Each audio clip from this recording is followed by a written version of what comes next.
बार Johnny नाम का एक छोटा लड़का था जो काफी गुस्से वाला था। वो आसानी से गुस्सा हो जाता था और अपने आसपास की चीजों को तोड़ देता था। हर बार जब वो गुस्सा होता तो वो छोटे और बड़े के बीच का फर्क भी नहीं कर पाता।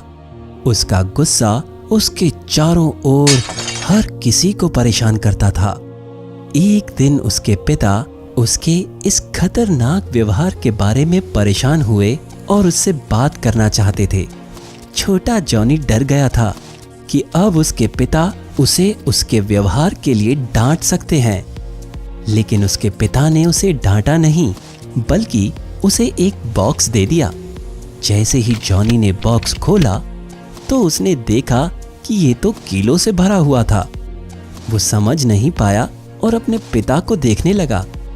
पिता ने कहा कि वो जॉनी को एक काम सौंपना चाहते हैं। जब भी जॉनी को गुस्सा आए वो पिछवाड़े के आंगन में जाए और वहां की दीवार पर एक कील ठोक दे। जॉनी को ख्याल आया कि उनके पीछे के आंगन में एक सुंदर दीवार है। जॉनी मान गया और वहां से चला गया। अगले ही दिन उसने दीवार पर 10-15 कीलें ठोक दी और अगले दिन फिर से 10-15 कीलें ठोक कर आ गया। और जैसे जैसे दिन गुजरने लगे दीवार कीलों से ढकना शुरू हो गई। अब जॉनी ने गुस्से को कंट्रोल करने की कोशिश की ताकि कम कीलें ठोकनी पड़े, क्योंकि अब दीवार में जगह कम बची थी। धीरे धीरे कीलों का ठोकना कम हो गया और जॉनी रोज केवल 2-3 कीलें ठोकने लगा। एक दिन जॉनी ने बिल्कुल गुस्सा नहीं किया और कोई कील ठोकने की जरूरत ही नहीं पड़ी।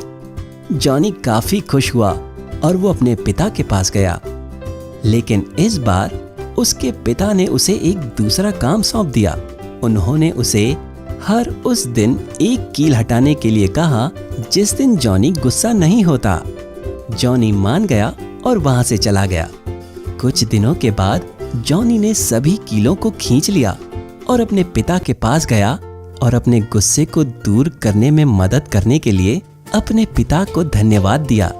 उसके पिता उसे दीवार के पास ले गए और उससे कहा, बेटा मैं बहुत खुश हूं कि अब आप एक बदले हुए इंसान हैं, लेकिन याद रखें ये दीवार हमारे जीवन की तरह है।